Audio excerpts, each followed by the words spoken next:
Bonjour à toutes et à tous.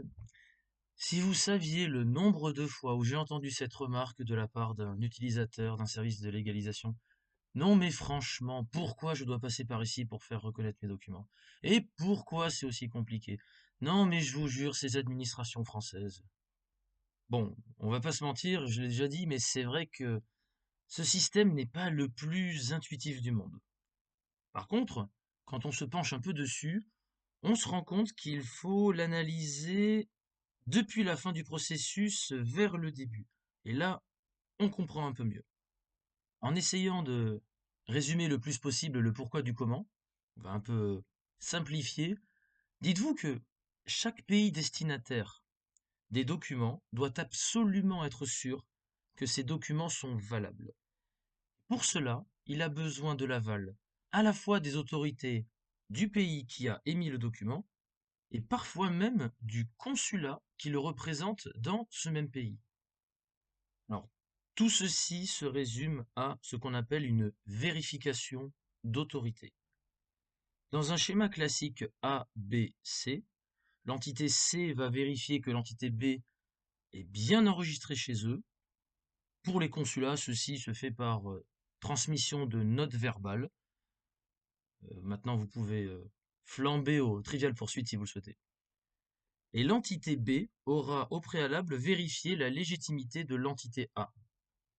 Bon, vous êtes un peu perdu? Ok. Alors, illustrons un peu ce propos qui, je le reconnais, peut paraître confus.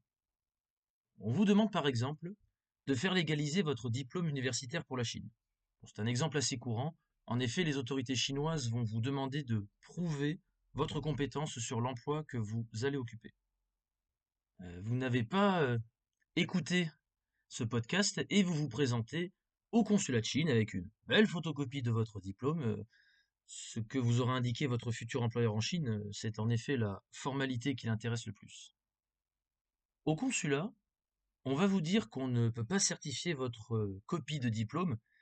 En effet, ce document n'a pas de valeur en tant que tel. On va vous demander de faire certifier votre diplôme auprès du ministère des Affaires étrangères à Paris, dont le consulat a le dépôt de signature des agents qui y travaillent, et dont le métier est de faire en sorte que seuls les documents conformes arrivent au consulat. Donc ni une ni deux, vous vous présentez au ministère des Affaires étrangères à Paris. Vous dites alors que quand ce sera fait, enfin, vous allez pouvoir procéder à la dernière étape, celle que vous venez de faire en vain. Sauf qu'en fait, non.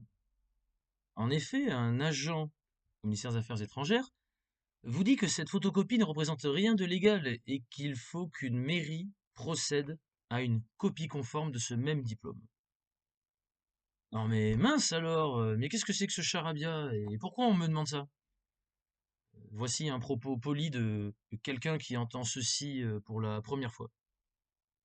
Bon, vous essayez alors de vous présenter dans une mairie parisienne avec la photocopie du diplôme, mais hélas, l'agent de mairie vous dit que pour faire une copie conforme, il faut certes présenter la photocopie, mais aussi le diplôme original.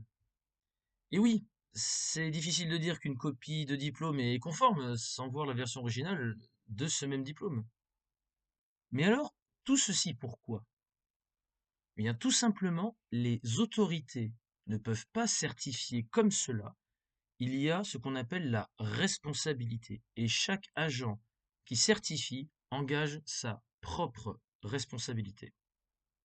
Concrètement, l'agent de mairie qui va certifier la copie du diplôme a sa signature enregistrée au ministère des Affaires étrangères. Et les signatures des agents du ministère des Affaires étrangères sont déposées également dans chaque consulat. Chaque entité doit vérifier que l'entité précédente a bien fait son travail, car dans le cas contraire, on peut se retrouver avec des documents légalisés qui pourraient être faux et les conséquences sont désastreuses. N'hésitez pas à me faire part de vos commentaires, d'une expérience similaire, voire d'anecdotes liées à tout ce que je viens de dire dans cette vidéo. Et je vous dis donc à très bientôt pour de nouvelles vidéos sur la légalisation.